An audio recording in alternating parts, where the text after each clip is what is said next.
আসসালামু আলাইকুম।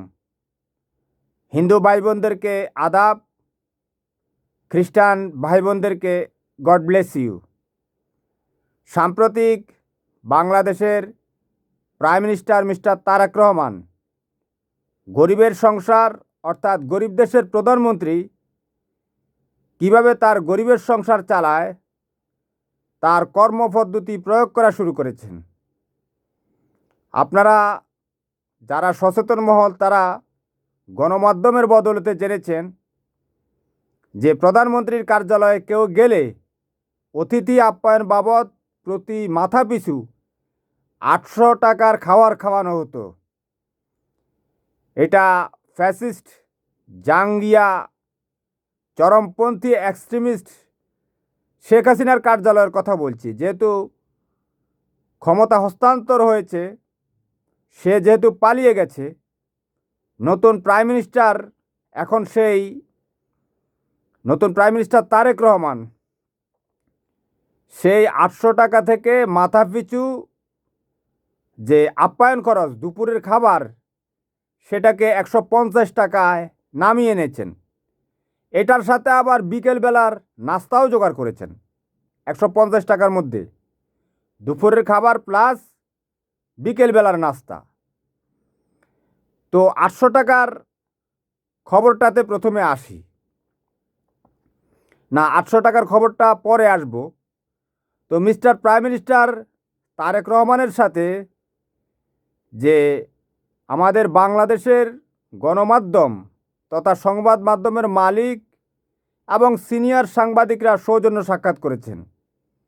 রীতি অনুযায়ী তাদেরকে দুপুরের খাওয়ানোর কথা, এবং mister prime minister Tarique Rahman বলেছেন যে খাবারের মান এই পর্যায়ে, এটা আপনাদের চলবে কি না। ১৫০ টাকার খাবার শেখ হাসিনার সময় ৮০০ টাকা ছিল। মিস্টার প্রাইম মিনিস্টার বলেছেন এই খাবার আমিও খাই, সাথে আপনারাও খাবেন। বুঝতে পেরেছেন কিছু? এই ১৫০ টাকার মধ্যে সিনিয়র সাংবাদিকই বেশিরভাগ, যেহেতু গণমাধ্যমের সাথে সম্পৃক্ত, গণমাধ্যমের মালিক, তারা ওই ডিমের তরকারি পেয়েছে, ঢেঁড়স ভাজি পেয়েছে, আর ছোট চিংড়ি মাছের লাউয়ের তরকারি পেয়েছে। বুঝতে পেরেছেন? তো এটা হচ্ছে গরিবের প্রধানমন্ত্রীর কাজ। শেখ হাসিনা তো দেশটাকে সিঙ্গাপুর বানিয়ে ফেলেছে। সে সংসদে বলেছে, এটা আর্কাইভসে আছে, সংসদের যে আর্কাইভ সেটাতে রয়েছে রেকর্ড। আপনারা জানেন mister prime minister Tarique Rahman এগুলো কীভাবে শিখল। কারণ আপনারা শেখ হাসিনার মুখেই শুনেছেন, সংসদে সে বলেছে যে শহীদ প্রেসিডেন্ট জিয়াউর রহমান, সে তো শহীদ বলতো না, সে তো জিয়া বলতো, ঠিক আছে, নাম ধরে বলতো, তো সে এটাকে তুচ্ছতাচ্ছিল্যের হিসাবে বলতো। জিয়াউর রহমানকে একটা মানুষের ভাষায় বোঝা যায় সে কাকে অন্তর থেকে ভালোবেসে মহব্বতের সাথে বলছে, সম্মানের সাথে বলছে, আর কার কথাটা তুচ্ছতাচ্ছিল্যের সাথে বলছে। আমরা যেরকম কথা বললে মনে হয় যে শেখ হাসিনাকে আমরা তুচ্ছতাচ্ছিল্য করছি, আসলে এটা তো তার প্রাপ্য, তাই না? এখন শেখ হাসিনা নিজ মুখে বলেছে জিয়াউর রহমান ভাঙা সুটকেস ছেঁড়া জামা রেখে গেছে। অর্থাৎ এর চেয়ে বাস্তব সত্য কথা তো আর পৃথিবীর কেউ বলবে না, সংবাদ মাধ্যমে রেকর্ড আছে। তো সেই জামা কাপড়, জিয়াউর রহমানের সেই জামা কাপড় মিস্টার প্রাইম মিনিস্টার, বর্তমান প্রাইম মিনিস্টার তারেক রহমান এবং তার ছোট ভাই আরাফাত রহমান কোকোকে এগুলো কেটে সেলাই করে দেওয়া হতো, তারা এগুলো পরতো। এখান থেকেই তারা গরিবের সংসার কিভাবে চালাতে হয় এটা শিখে এসেছে। তাদের মমতাময়ী মা আলহামদুলিল্লাহ আমাদের স্বর্গীয় নেত্রী বেগম খালেদা জিয়া এটা শিখিয়ে গেছেন। সে কারণে উনি ৮০০ টাকার অতিথি আপ্যায়ন বিল, প্রাইম মিনিস্টারের অতিথিকে ৮০০ টাকা খাওয়াতে হবে সেটাকে ১৫০ টাকা করতে পেরেছেন। এর মাধ্যমে উনি রাষ্ট্রের কোটি কোটি টাকা কি করেছেন, সাশ্রয় করেছেন। তো ওই 800 টাকা যে শেখ হাসিনা খাওয়াতো, সেখানে সে কী খাওয়াতো? আপনারা জানেন গরুর মাংসের কেজি 800 টাকা, তাহলে আধা কেজি গরুর মাংস খাওয়াতো।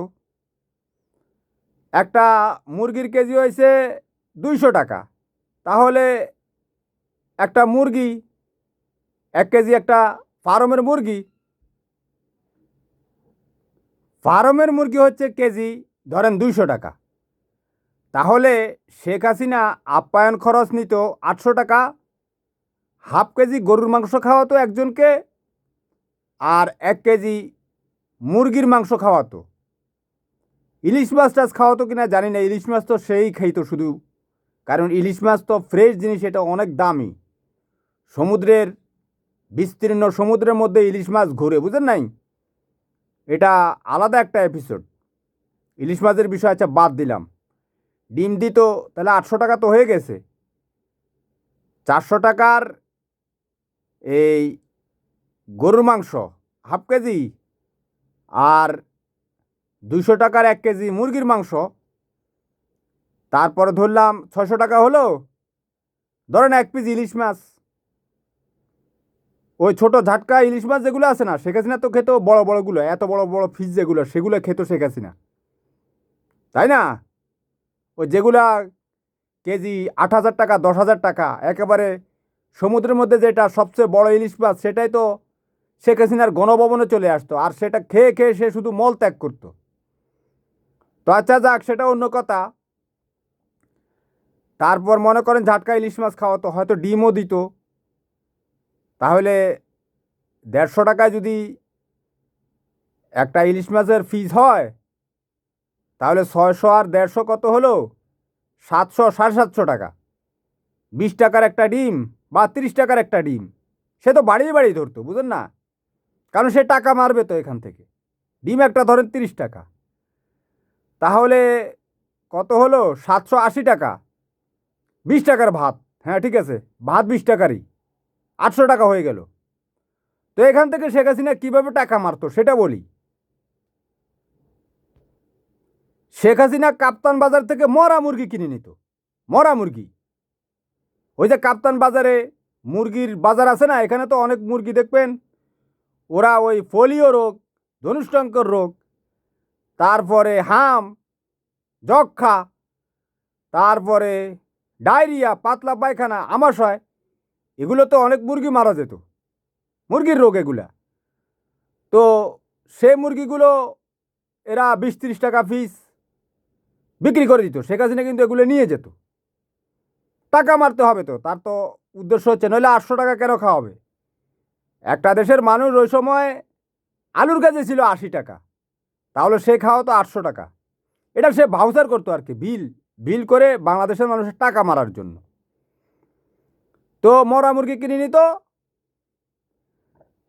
ফিস 30 টাকা, 30 টাকা পাওয়া যায় কাপ্তান বাজারে।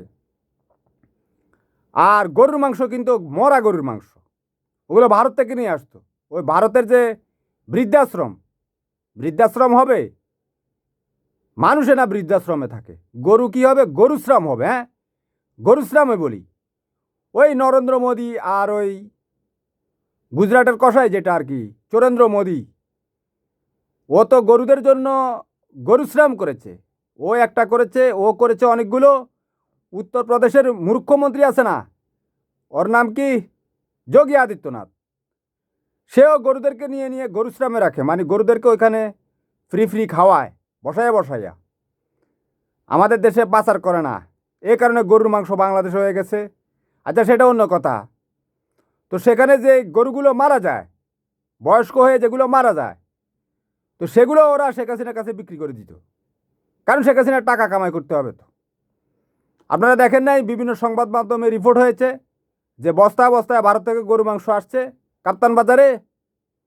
এই সেগুলো শেখ হাসিনা কিনে নিয়ে যেত, নিয়ে গিয়ে এই গরু লীগ যেগুলো তার ওইখানে খাইতে যাইতো না, ওদেরকে খাওয়াইতো।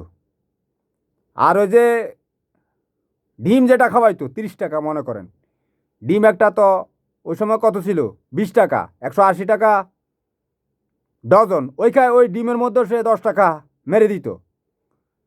তো ওই ছোট ছোট ডিম, কচ্ছপের ডিম ভারত থেকে ইম্পোর্ট করে নিয়ে আসতো। সে তো এগুলোই করতো, ধান্দাবাজি করতো, এটা ছিল তার কাজ। তো তার সাথে আর গরিবের প্রধানমন্ত্রী মিস্টার তারেক রহমানের পার্থক্য তো বুঝিয়ে দিলাম।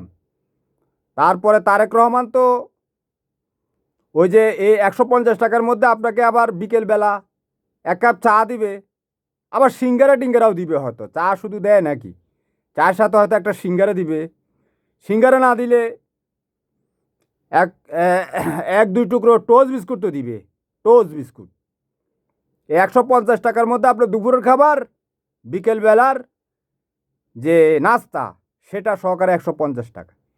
এই হচ্ছে গরিবের প্রধানমন্ত্রী। আপনাদের কাছে কেমন মনে হবে আমি জানি না, উপলব্ধি করতে পারছেন কি না।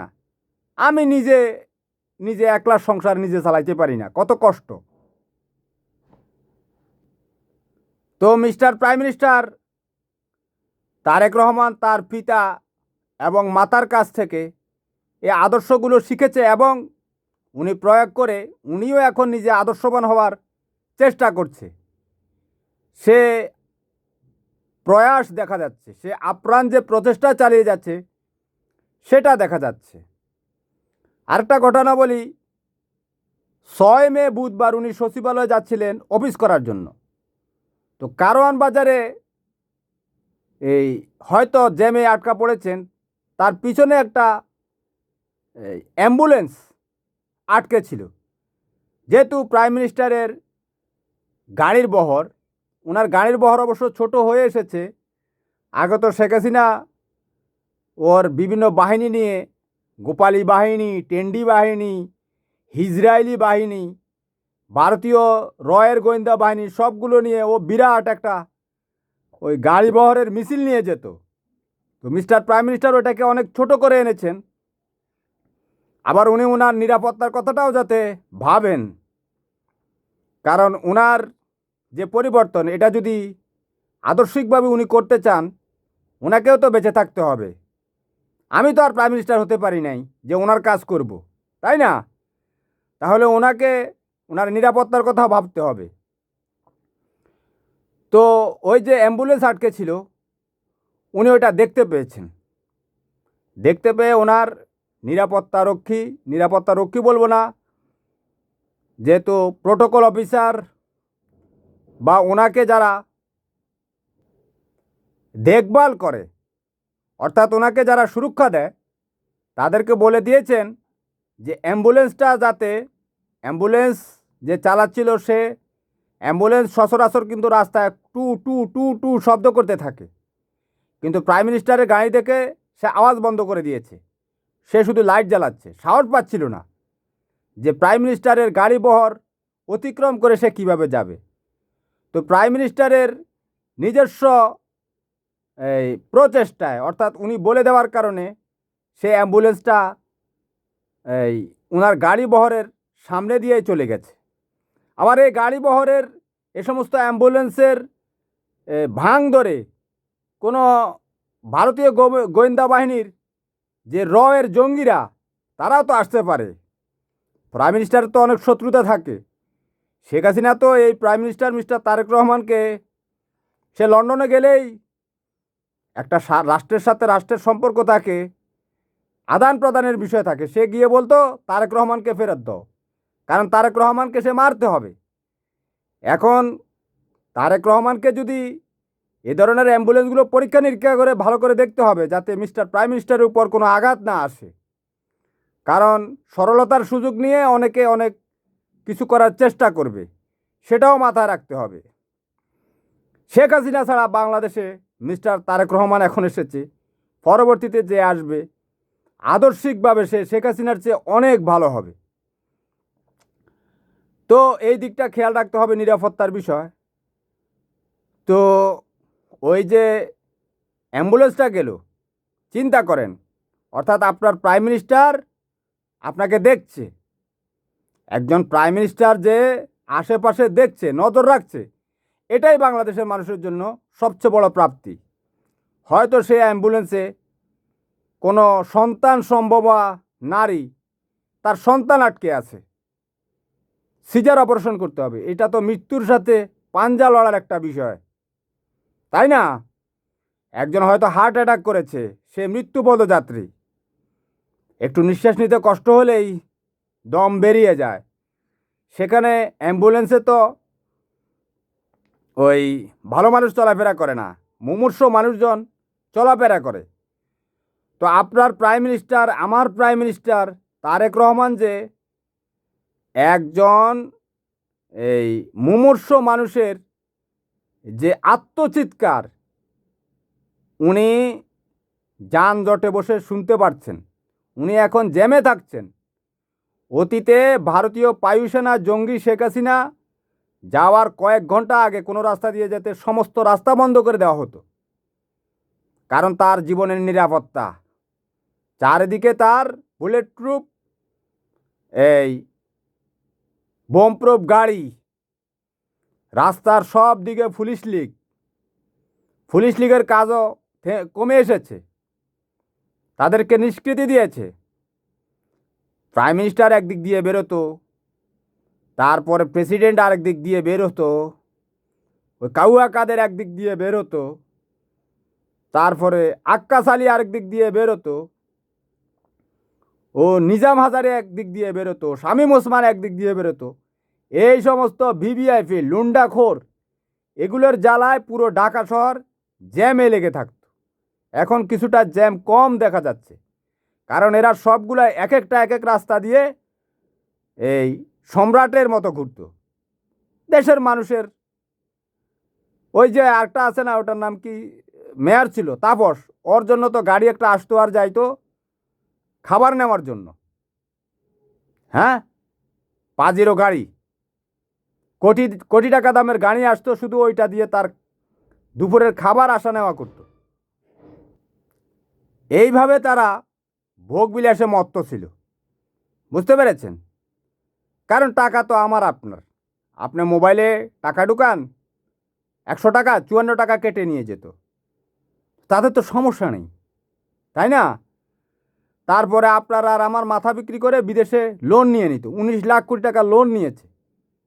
তো সে গণভবনে বসে বসে ইলিশ মাছ খাইতো শুধু, আরও কী কী খাইতো আল্লাহ ভালো জানে, কারণ এরা তো অনেক কিছুই খায়।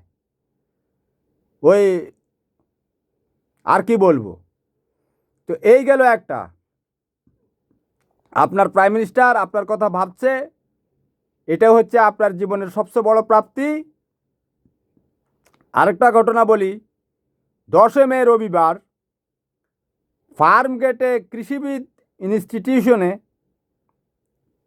এই বিএনপি যুবদল বা ছাত্রদল তাদের একটা পুনর্মিলনী ছিল, যেখানে mister prime minister Tarique Rahman প্রধান অতিথি হওয়ার কথা, এবং উনি গিয়েছেন সেখানে। উনি তথ্য নিয়ে দেখেছেন সন্ধ্যার পরে ওইখানে একটা, যে কোনো বাংলাদেশের একজন নাগরিক বিবাহোত্তর সংবর্ধনার জন্য সেই কৃষিবিদ ইনস্টিটিউশন এই হলটা ভাড়া নিয়েছে। তো প্রাইম মিনিস্টার এক জায়গায় অনুষ্ঠান করবে, সেটা তো আর বাংলাদেশে যত বড় ইনস্টিটিউট হোক সেটা তো আর বন্ধ করার ক্ষমতা রাখে না। প্রাইম মিনিস্টার সেখানে প্রেজেন্ট রয়েছেন। তো prime minister mister Tarique Rahman সেটা খবর পেয়ে সন্ধ্যার আগে আগে উনি বিএনপির সেই প্রোগ্রাম বন্ধ করে দিলেন। উনি থাকা অবস্থায় সেই যারা হল ভাড়া নিয়েছিল তারা এসে পড়েছে, বর কনে সহ তাদের আত্মীয় স্বজন পরিজন বা তাদের বন্ধু বান্ধব বা প্রতিবেশী যারা ওই অনুষ্ঠানে সম্পৃক্ত হওয়ার কথা। তো mister prime minister Tarique Rahman অনুষ্ঠান শেষ হওয়ার পর, অর্থাৎ বিএনপির প্রোগ্রাম শেষ হওয়ার পর তাদের সাথে মত বিনিময় করেছেন, কুশল বিনিময় করেছেন। অর্থাৎ mister prime minister Tarique Rahman এখন জনতার প্রধানমন্ত্রী হতে চলেছেন। সর্বসাধারণের সাথে উনি মিশে যাওয়ার চেষ্টা করছেন, সর্বসাধারণ ছিলেন উনি, তার নিজস্ব যে আদর্শ সেটা প্রতিষ্ঠিত করার চেষ্টা করছেন। আমরা ওনার সাফল্য কামনা করি। এ পর্যন্ত আল্লাহ হাফেজ, ভালো থাকবেন। পরবর্তীতে আপনাদের সাথে অন্য বিষয়ে আলোচনা হবে। আপনাদের জন্য যদি কোনো মতামত থাকে অবশ্যই সেটা বস্তুনিষ্ঠ মতামত হলে জানাতে পারেন কমেন্ট বক্সে। আল্লাহ হাফেজ, ভালো থাকবেন।